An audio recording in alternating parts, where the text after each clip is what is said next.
Seja bem-vindo para a segunda parte do vídeo. Portanto, a primeira parte foi apologética, como eu disse, e hoje vamos ver o vídeo E vós, quem dizeis que eu sou, com base em alguns livros, principalmente o livro de Manuel Rainho, E vós, quem dizeis que eu sou, que eu aqui apresento, aqui o livro, um livro que fala sobre isto que vamos agora falar. Vamos também ver o livro A Biografia de Jesus, a biografia do homem que ensinou a humanidade a amar e que dividiu a história em antes e depois, antes de Cristo e depois de Cristo, de Rodrigo Alvarez. Tenho aqui, podem ver. Baseado também no Mais que o Carpinteiro, de Josh McDowell. Muito importante este livro também. Mais que um Carpinteiro, em que vamos basear o vídeo sobre este livro também.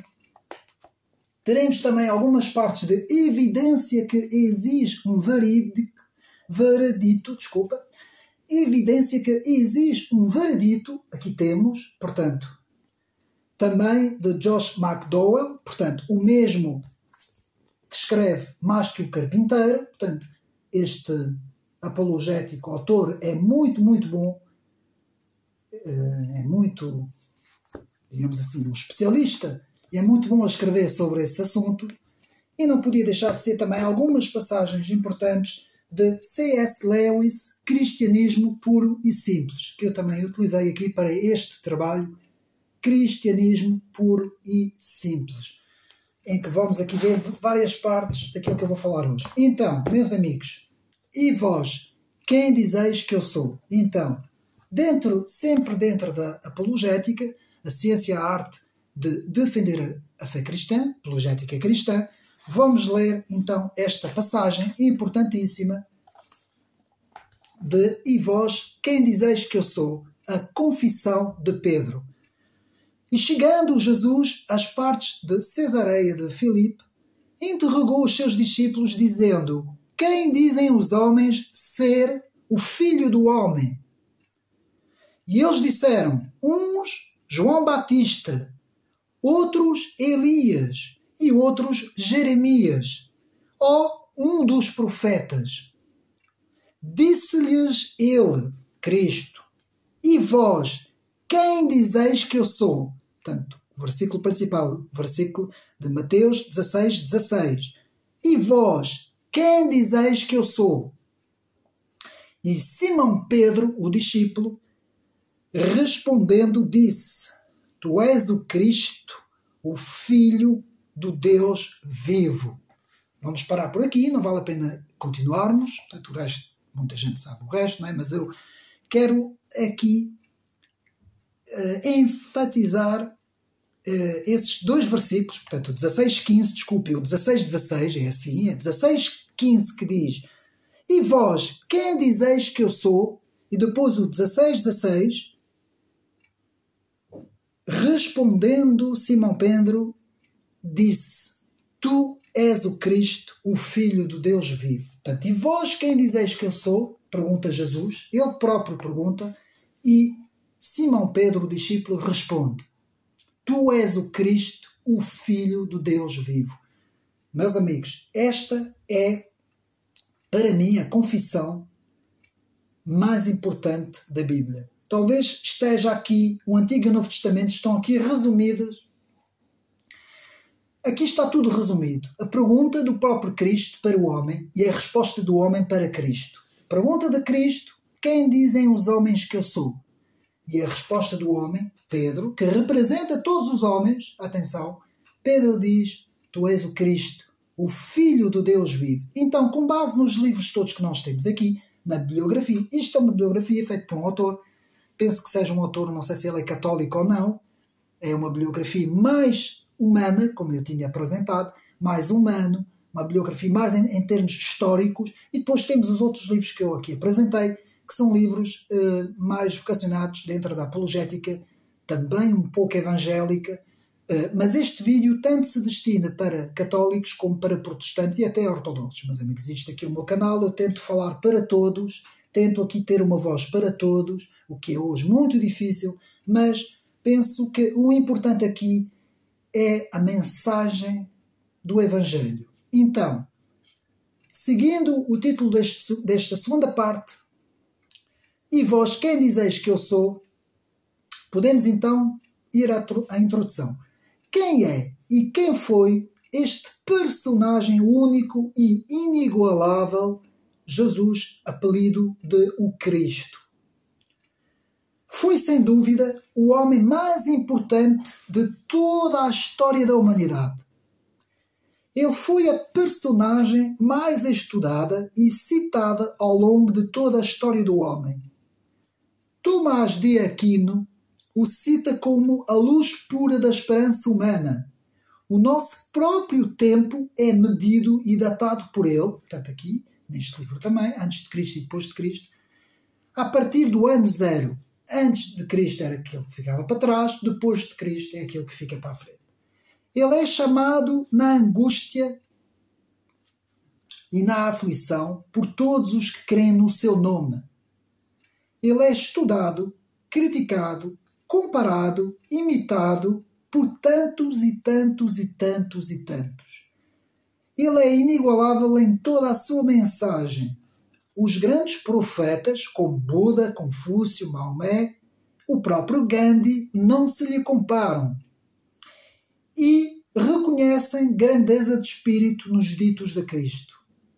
Desde o século das luzes que Jesus é debatido como nunca foram antes. Na antiguidade, o arianismo foi sem dúvida uma das primeiras contestações à sua divindade. Depois do concílio de Niceia, em 325, Jesus Cristo era quase que intocável. O modernismo trouxe o debate à mesa novamente com o intuito de encontrar a verdade e a razão. Hoje, em nossa época pós-moderna, muitos acham que há vários caminhos para a salvação, e retornamos ao primeiro vídeo da apologética, que não o de Cristo, e já não há necessidade de procurar a verdade. As recentes notícias sobre um grupo de cientistas americanos e israelitas que teriam afirmado que Jesus teria caminhado em cima de gelo ao invés de água, e a recente descoberta do Evangelho de Judas põem em causa a veracidade da própria traição de Judas. Tudo isso suscitou várias controvérsias. Que dizer então de tudo isto? Que dizer de tudo isto? Terá sido uma visita de Deus entre os homens ou um lunático religioso? Nós aqui nesta parte, vou repetir, terá sido uma visita de Deus entre os homens ou um lunático religioso? Eu vou utilizar aqui o livro de C.S. Lewis, Cristianismo Puro e Simples. E porque veio ele primeiramente ao povo judeu? Porque foi o tempo de Jesus, somente 3 anos de ministério, mais intensos que todos os tratados filosóficos e moralistas de todas as eras. Ou o que dizer de um padre processado recentemente por ter escrito que Jesus não existiu? Quem está por detrás deste grande personagem? Deus encarnado realmente no Filho do Homem? Portanto, isto do padre já foi há uns anos atrás, há quase 20 anos, não é? Este trabalho não resolve o mistério, mas fornece uma pista de como compreender o que Jesus de facto nos disse. Eu sou o caminho, a verdade e a vida, e ninguém vem ao Pai senão por mim. João 14,6. Estas são sem dúvidas as palavras de ordem que ele deixou para sempre à história do cristianismo. Meus amigos, vamos agora, portanto, continuar. Antes de irmos àquilo que as Escrituras dizem sobre Cristo, vamos então continuar na defesa de uma verdade, a chamada defesa de uma verdade, que é a única verdade.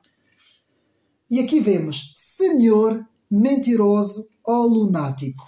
Aqui vamos utilizar, portanto, o livro de C.S. Lewis, Cristianismo Puro e Simples. Portanto, no seu famoso livro, Cristianismo Puro e Simples, C.S. Lewis faz a seguinte declaração. Reparem bem. Um homem que fosse um mero homem e dissesse o tipo de coisas que Jesus disse, não seria um grande professor de moral. Josh McDowell, no seu livro Mais que um Carpinteiro, também nos descreve a seguinte frase de C.S. Lewis. Ele seria um lunático igual a um homem que diz que é um ovo cozido. Ou teria mentido. Você terá que fazer a sua escolha. Ou ele era e é o Filho de Deus, ou é um louco, ou algo pior. Você pode tê-lo por um tolo, ou você pode cair aos seus pés e chamá-lo Senhor Deus, Deus meu. Mas não é permitido vir com algum disparate sobre ele ser um grande mestre. Ele não nos deixou esta opção. Portanto, Josh McDowell aqui no Mais do que um Carpinteiro explica aqui muito bem isto. Que também aqui C.S. Lewis nos fala sobre isso. Para Jesus, era de fundamental importância que os homens crescem nele. Tendo ele dito o que disse e afirmado o que afirmou acerca de si mesmo, não podemos dizer que ele era um homem bom ou um profeta. Um homem que disse as coisas que Jesus disse não poderia ser apenas um grande mestre moralista. Ou era um louco, ou era o Filho de Deus. Veracidade de Cristo. Ou é, ou não é. Lei do terceiro excluído. Não pode haver uma terceira hipótese. Ou a pessoa é, ou a pessoa é um mentiroso, um lunático. Não pode haver uma terceira hipótese. Portanto, Jesus deixou a hipótese de ser um louco ou o Filho de Deus, mas nunca um grande mestre humano, como algumas religiões nos querem fazer crer. Vejam bem. E também fizeram com outros homens. Portanto, nas características de Jesus, as suas palavras eram absolutas. E uma grande característica de Jesus é a manifestação da sua personalidade. O que torna Jesus extraordinário é a combinação da sua pessoa com o que disse acerca dele mesmo. Jesus declarava ser Deus e não deixou nenhuma outra opção. Se ao fazer a declaração de que era Deus e sabia que não o era, então estava mentindo. O que não ia ao encontro de tudo o que Jesus ensinou e como era a sua própria personalidade não faria sentido algum. Qualquer psicólogo que estuda a personalidade humana vê que não faria sentido, não é? Estudando os próprios evangelhos. Também seria um disparate, visto que foi sua declaração que provocou sua crucificação. Estão a ver, não é? A hipótese de um auto-engano numa questão tão forte como esta está fora de questão, visto o intelecto lúcido, claro, coesivo, forte, consistente e sábio dos ensinamentos de Jesus. Jesus predisse calmamente, claramente sua morte na cruz e mostra respostas calmas de uma grande sabedoria. Marcos 12, 13, 17. Predisse a destruição de Jerusalém, Marcos 13, 2, e a fundação da sua igreja, Mateus 16, 18, depois da, digamos assim, da confissão de Pedro. Toda esta superioridade da sua personalidade não pode ser só humana. Seria preciso mais do que um Jesus para criar toda a história dos evangelhos. Como é que um impostor, egotista e depravado poderia ter criado e mantido consistente do começo até ao fim toda esta revelação, mesmo na angústia da cruz e da morte ao longo da história, meus amigos? Porque então Jesus se apresentou aos judeus e queria que o seu povo o seguisse? Porque se apresentou como um pobre carpinteiro nazareno num país com uma unidade monoteísta tão forte como Israel? Porque não foi para outro país? O problema era Jesus apresentar-se como Deus num homem humilde, pobre, manso, e não num rei que conduziria o seu povo à vitória. Porque isso era o que o povo judeu queria, não é? Ele não poderia de facto ser mentiroso, seria um louco, mas em Jesus não registramos nenhuma normalidade histórica e nenhum desequilíbrio mental. Os psiquiatras consideram-no os psiquiatras consideram-os com problemas mentais como pessoas instáveis que fogem totalmente da realidade. Jesus nunca poderia ser assim, pois formulou os pensamentos jamais registados em toda a história da humanidade. A subtileza e a profundidade dos seus ensinamentos defendem antes a hipótese de uma total clareza. é muito improvável encontrar-se uma explicação histórica para a vida, ensino e influência de Cristo que seja mais aceitável que a fornecido pelo cristianismo. Portanto, a hipótese de um grande moralista ou a primeira criatura depois de Deus está completamente fora de questão e afastada, pois as evidências dos seus ensinos também claramente e tendem claramente em favor de Jesus como Senhor e Deus. Só há duas hipóteses aqui no Mais Que um Carpinteiro. A verdade de Deus ou o louco, a mentira. E não há meio termo. Portanto, não há meio termo. Ou Jesus era mesmo quem ele dizia que era, ou era um louco. Não pode haver aqui uma terceira opção. Portanto, no estudo da apologética cristã, existem várias razões que levam aqueles que estudam a ressurreição a crerem que ela é verdadeira. Primeiro, Jesus predisse sua morte e ressurreição e elas aconteceram como ele previu.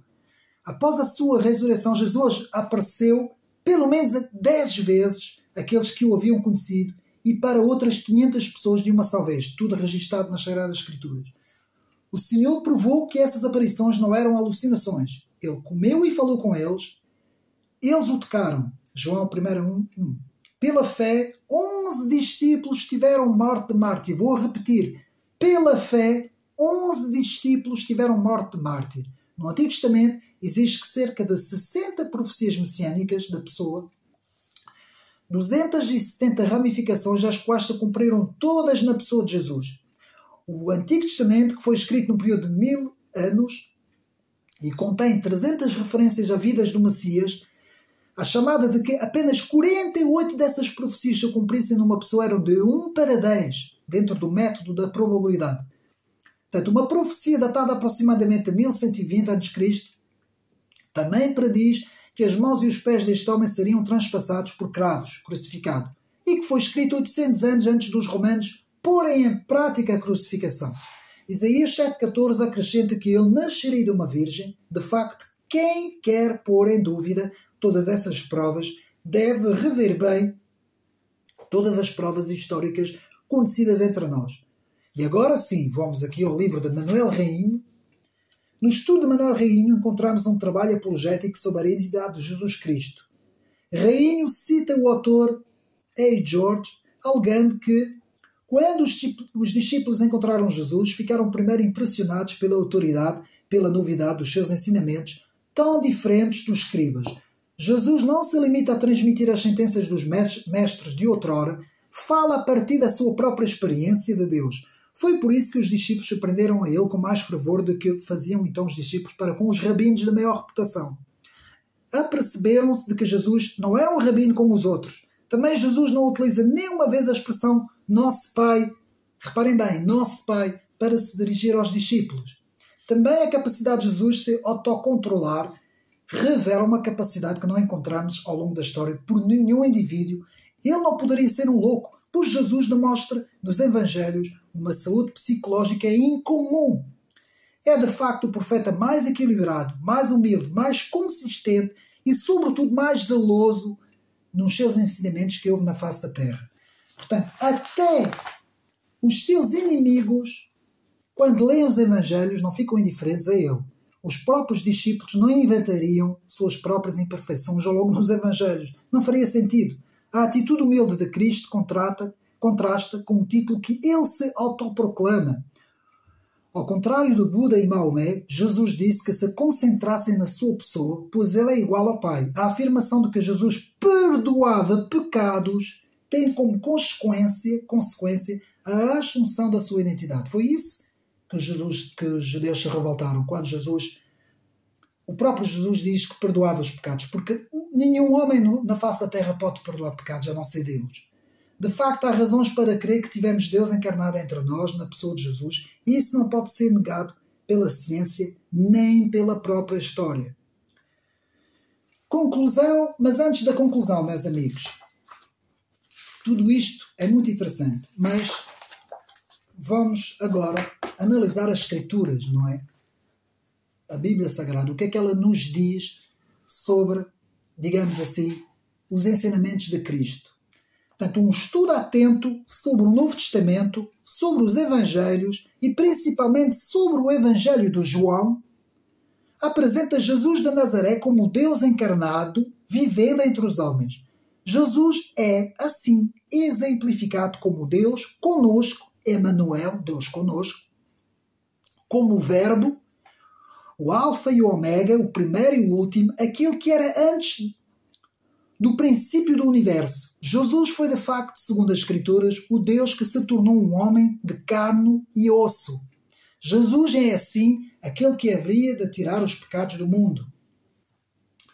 Atenção, Jesus existia antes do universo, ele foi o co-criador do universo junto com o Pai. Portanto, isso é muito importante porque aí há muitas seitas que dizem o contrário, não é? E nós temos que estar atentos a estas proclamações que estão nas Escrituras Sagradas, não é? Então, Jesus e as Escrituras. A doutrina da Trindade, Pai, Filho e Espírito, apresenta Cristo como verdadeiramente divino e verdadeiramente humano. Aqui também referência a C.S. Lewis, Cristianismo Puro e Simples. O Filho assim veio da parte do Pai e pela vontade do Pai tornou-se substituto pecador na cruz. Mateus 20, 28, 26, 36, 46, 1 João 29, 3, 13, 17, Romanos 5, 8, 8, 32, 2 Coríntios 5, 19, 21, 8, 9, Filipenses 2, 5, 8. Ao longo da história, a Igreja afirmou que Jesus era da mesma substância ou essência do Pai. Mesma substância ou essência do Pai. A distinção entre Pai e Filho está dentro da unidade divina, de modo que o Filho é da mesma maneira que o Pai o é. O credo de Niceia, 325 d.C., reconhece inequivocamente a divindade de Jesus Cristo. Assim, o Filho e o Pai são da mesma e única mesma substância. E o Filho é gerado, não feito, não foi criado. João 1, 14, 18, 3, 16, 18. A encarnação é o mistério maior e o facto central de todo o Novo Testamento. E eu até direi o facto central da história da humanidade. A encarnação do Filho, a encarnação de Deus no homem, não é? Então Jesus veio primeiro para os judeus, onde a afirmação principal e central da fé judaica é a de que há um só Deus. Ó Israel, tu és o único Deus, não é? O chamado a Shema dos próprios do povo hebraico, não é? Que o Deus é único, não é? No prologo do Evangelho de João podemos ler a respeito da deidade. Deidade significa a divindade, a deidade do Senhor Jesus Cristo. João 1:1. O Verbo, João 1. A vida, João 4. A luz, João 7. O Filho unigênito, 18:49. O Cordeiro de Deus, o Messias, o Rei de Israel, o Filho do Homem. Jesus é o Verbo, João 1:1. Agora vamos ver as Escrituras. O Verbo estava com Deus e o Verbo era Deus. Na sua encarnação, o Verbo se fez carne. Jesus é, ainda no Antigo Testamento, a pedra cortada do monte, Daniel 2, 34, 35, 44, 45. Jesus também representa a forma de servo, Filipenses 2, 6 e 7. O servo de Deus, Salmo 109, 16, Salmo 116, 16, Isaías 49, 1, 12, 50. Então o livro de Isaías, meus amigos, o livro de Isaías apresenta o próprio Cordeiro. Isaías 11, 1 e o livro de Zacarias revela o Cristo como um enviado. Zacarias 2, 8, 11. Vemos agora o Verbo Jesus Cristo antes da encarnação. Existia no princípio, João 1, 1, Colossenses 1, 17. Tinha a glória de Deus, João 17, 5. Tudo foi feito por ele, João 1, 3, Colossenses 1, 16. Jesus afirmou ser o Alfa e o Ômega, Apocalipse 22, 13. Jesus se identifica como o Senhor Jeová, Isaías 40, 10. O Verbo estava com Deus, Daniel 2, 34 e 44, representa a pedra, o Verbo que estava incorporado no monte. Temos aqui num só livro, o Evangelho de João, os primeiros versículos do livro, toda a natureza da divindade de Cristo. Está explicitamente citada em versículos. Toda a sua plenitude está contida nestes simples capítulos do Evangelho de João. É de facto notável a preocupação do apóstolo João em apresentar o Cristo Salvador dos homens. Também podemos ler em Filipenses 2,7, que sendo em forma de Deus, não teve usurpação ser igual a Deus, mas aniquilou-se a si mesmo, tomando a forma de servo, fazendo-se semelhante aos homens. Jesus, de facto, é mencionado no texto como Deus encarnado num homem que se esvaziou por completo para salvar os pecadores. Cristo tomou sobre si o peso dos pecados do mundo, sendo o único, porém, sem pecado algum. Mas então o que podemos saber ao certo sobre a divindade de Jesus? centenas de anos antes do nascimento de Jesus, foram registradas nas Escrituras as palavras dos profetas de Israel que anunciaram a sua vinda.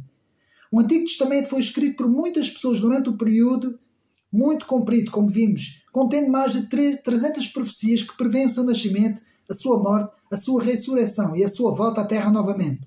A vida que Jesus viveu, os milagres que ele fez, as palavras que ele falou, sua morte na cruz, sua ressurreição, sua ascensão aos céus, tudo está escrito no Novo Testamento, demonstra que ele não foi um simples homem, porém, mais do que um homem. Cristo é o Deus de Israel e dos homens. A Bíblia no Evangelho de João tem um destaque especial na afirmação da pessoa de Jesus, homem, como o Deus vivo do Antigo e do Novo Testamento. Vejamos agora os títulos mais importantes atribuídos a Jesus como o Deus de Israel, a que o apóstolo João faz referência nas palavras do próprio Jesus no Evangelho de João. Eu e o Pai somos um, João 10,30. Quem me vê a mim vê o Pai, João 14,9. Eu sou o caminho, a verdade e a vida, e ninguém vem ao Pai senão por mim, João 14,6, que nós vimos no primeiro vídeo sobre a apologética. O Messias, João 4, 25, 26. O pão da vida, João 6, 35, 41, 48, 51. A luz do mundo. Eu agora vou passar mais depressa, porque se eu estiver sempre a dizer os versículos, nunca mais saio daqui, não é? O pão da vida, a luz do mundo, a porta, o bom pastor, a ressurreição e a vida, a verdadeira videira, a porta das ovelhas que dá acesso a Deus. Tomé cultuou, dizendo, Jesus, dizendo, Senhor meu e Deus meu, versículo 20 e 28. Tudo isso podemos ver ainda. Eu e o Pai somos um. Quem me vê a mim vê o Pai. Eu sou o caminho, a verdade e a vida. O Verbo estava com Deus. A pedra é a rocha. A pedra tornou-se servo. A rocha no Velho Testamento. A rocha no Novo Testamento. Existia no princípio. Tinha a glória de Deus. Tudo foi feito por Ele. O Alfa e o Ômega. Identificado como Senhor dos Exércitos. Identificado como o Senhor Jeová. O Verbo que estava com Deus. Filho que é gerado da mesma maneira que o Pai. O é. João 1, 14, 18, 3, 16, 18. O Evangelho de João, do 1, 14, 19, 35, 21, 24, abre a sua narrativa de testemunho ocular com a declaração de que Jesus é o eterno Logos divino, agente da criação, fonte da vida e da luz, versículos 14 e 18. O Evangelho está pontilhado com a expressão eu sou, que tem relevância especial porque eu sou era a expressão usada como nome divino, devido à tradição grega. Quando João revela Jesus como eu sou, a reivindicação da sua divindade está explícita também. Há outras referências nas Escrituras sobre o Deus Jesus, como Paulo. Nela habita corporalmente toda a plenitude da divindade. Colossenses 2:9, 1:19. Paulo aclama Jesus, o Filho, como a imagem do Pai e como seu agente na criação, conservação de todas as coisas. Colossenses 1:15-17. Paulo aclama que ele é o Senhor, a quem se deve orar, pedindo salvação, do mesmo modo pelo qual se invoca Javé. Romanos 10, 9, 13. Jesus é sobre todos bendito, Romanos 9, 5. Nosso grande Deus e Salvador, Tito 2, 13. Paulo ora a Jesus pessoalmente, 2 Coríntios 2, 8. O considera como uma fonte de graça divina, 2 Coríntios 13, 14. O testemunho é explícito. A fé na divindade de Jesus é fundamental para o apóstolo Paulo, também o autor da carta aos Hebreus, revelando a perfeição do sumo sacerdócio de Cristo, declara a plena divindade e singular divindade do Filho de Deus, Hebreus 1, 3, 6, 8, 12. O Novo Testamento proíbe o culto a anjos. Vejam bem, o Novo Testamento proíbe o culto a anjos, mas, porém, manda cultuar a pessoa de Jesus. De facto, são muitos os títulos que a Bíblia, principalmente o Evangelho de João, mostra sobre a divindade. Há uma clara afirmação da parte de Jesus que ele é o próprio Deus vivo do Antigo e do Novo Testamento, representando o Deus encarnado entre os homens. A Bíblia registra importantes profecias em versículos dispostos em capítulos que formam, depois de vários livros do Antigo Testamento e do Novo Testamento, toda a mensagem de Cristo. É importante ter em conta a autoridade da Bíblia em suas afirmações sobre a pessoa de Jesus Cristo. Através da Bíblia, Jesus autoproclama-se o Filho de Deus, igual a Deus, como sendo Deus, tendo assim as seguintes referências sobre a divindade de Cristo. Meus amigos, antes de prosseguirmos, se nós retirarmos a pessoa de Jesus Cristo da Bíblia, a Bíblia deixa de, praticamente, fica um livro sem sentido nenhum. Porque tudo o que está na Bíblia apresenta e aponta para Cristo. Aponta para Cristo no Antigo Testamento e apresenta Cristo no Novo Testamento. Então aqui temos, eu e o Pai somos um, João 10, 30. Quem me vê a mim vê o Pai, João 14, 9. Eu sou o caminho, a verdade e a vida, já vimos, João 14, 6. O Verbo estava com Deus e o Verbo era Deus, João 1. a pedra e a rocha, Daniel 2, 34, 35, 44, 45. A pedra tornou-se serva, Filipenses 2, 6, 7. A rocha no Velho Testamento, Salmos 118, 22, 23, Isaías 8, 14, Isaías 28, 16, Zacarias 3, 9.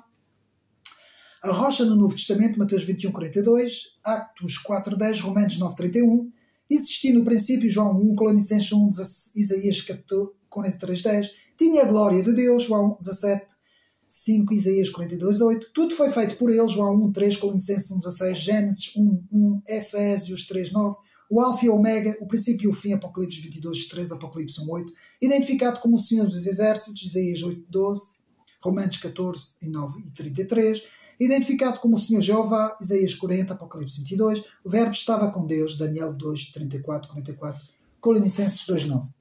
Porém, estas não são profecias, mas proclamações sobre a divindade de Jesus Cristo. Diversas vezes há afirmações de Jesus ser Deus no Novo Testamento, o que de certa forma registra, portanto, os líderes religiosos judeus como embatidos e irritados por causa dessas afirmações. Em Mateus 26, 63, 64 lemos: e insistindo, o sumo sacerdote disse: conjuro-te pelo Deus vivo que nos digas, és tu o Filho de Deus? Disse-lhe Jesus: tu o dissestes. Portanto, agora, meus amigos, para não amassar mais, que há muito mais, vou dizer as profecias apontando para Cristo. As profecias do Antigo Testamento apontando para Cristo. Portanto, temos profecia, Gênesis 49, 10, nasceu da tribo de Judá. Cumprimento, Mateus 1, 2, 16, Lucas 3, 3, 4. Temos profecia, Salmos 132, é da família de Davi, filho de Jessé. Cumprido, Mateus 1, 1, 6, 9, 9, Atos 13, 22. Profecias, Miqueias 5, 2, nasceu em Belém. Cumprido, Lucas 2, 4, 11, João 7, 42.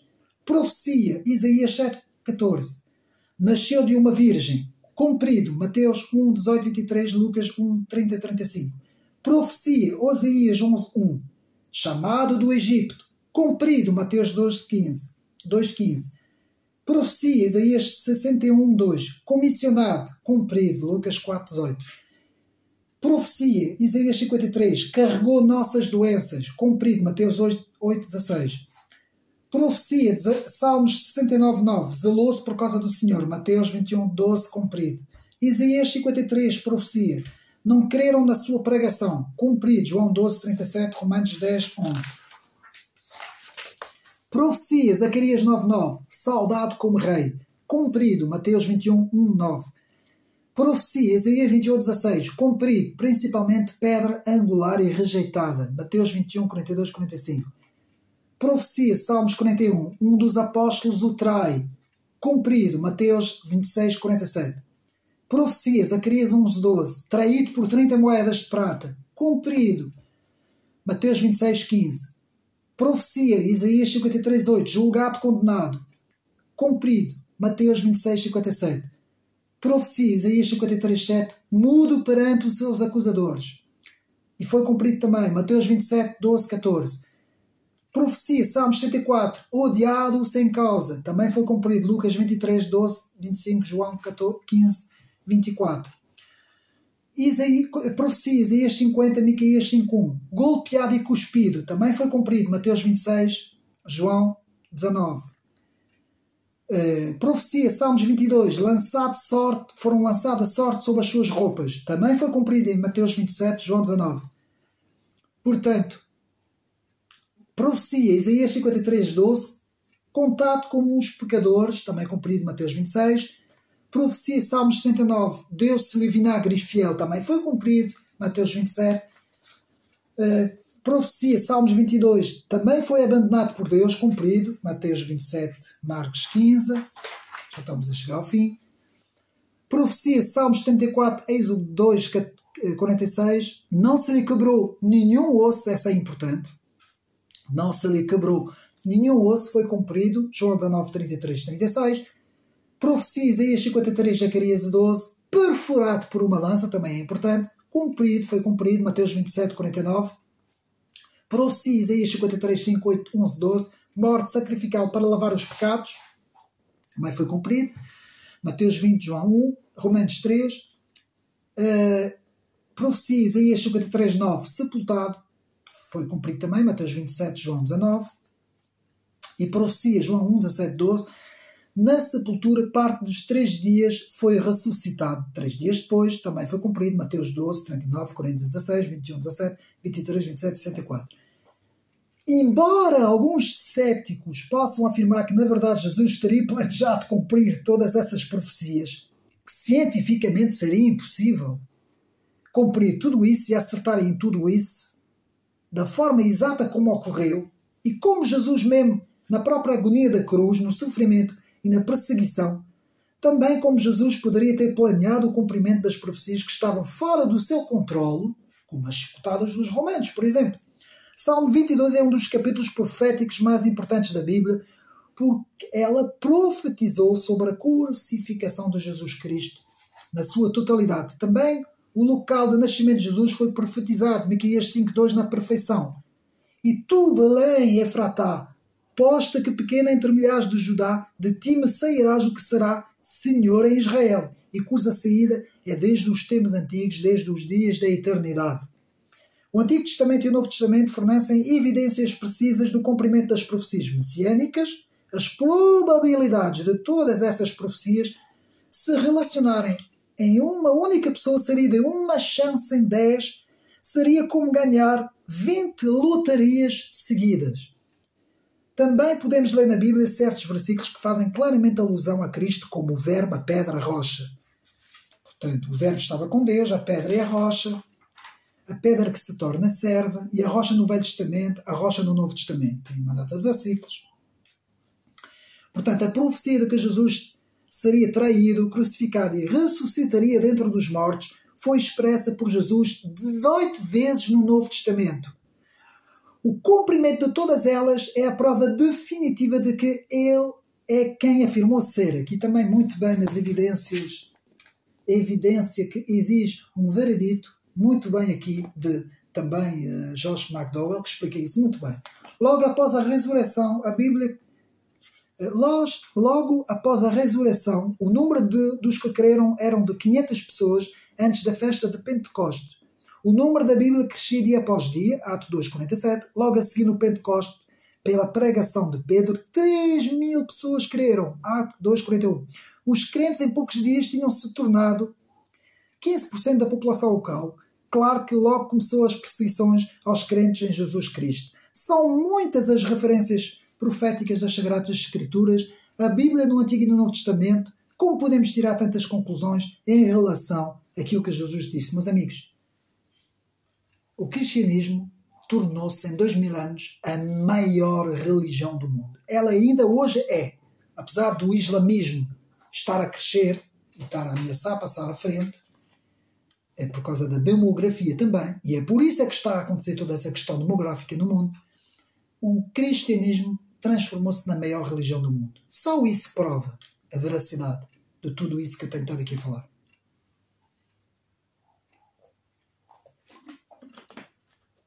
Portanto, conclusão.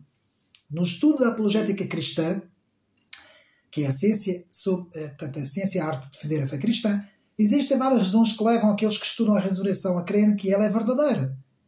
Primeiro, Jesus predisse sua morte e ressurreição e elas aconteceram como ele previu. Lucas 18, 31, 33. Após a sua ressurreição, Jesus apareceu a pelo menos 10 vezes àqueles que o haviam conhecido. E como vimos, por 500 pessoas também de uma só vez. O Senhor provou que essas aparições não eram alucinações. Ele falou com ele, tocou, comeu, andou, falou. Eles o tocaram, João 1:1. Pela fé, 11 discípulos tiveram morte mártires. Já vimos isso. No Antigo Testamento existem cerca de 60 profecias. 270 ramificações, as quais todas elas se cumpriram em Jesus. Nós não tivemos a ver essas 270 todas. Tivemos a ver só as principais, meus amigos. Senão nunca mais saía daqui, não é? O Antigo Testamento foi escrito, portanto, onde se pode ver 300 referências na vinda do Messias. Também já vimos isso tudo.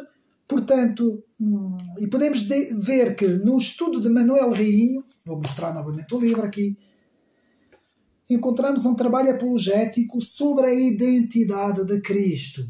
O livro é pequenino, meus amigos. Ele tem apenas 106 páginas, já foi escrito há alguns anos, mas continua a ser uma referência neste estudo, no estudo da apologética.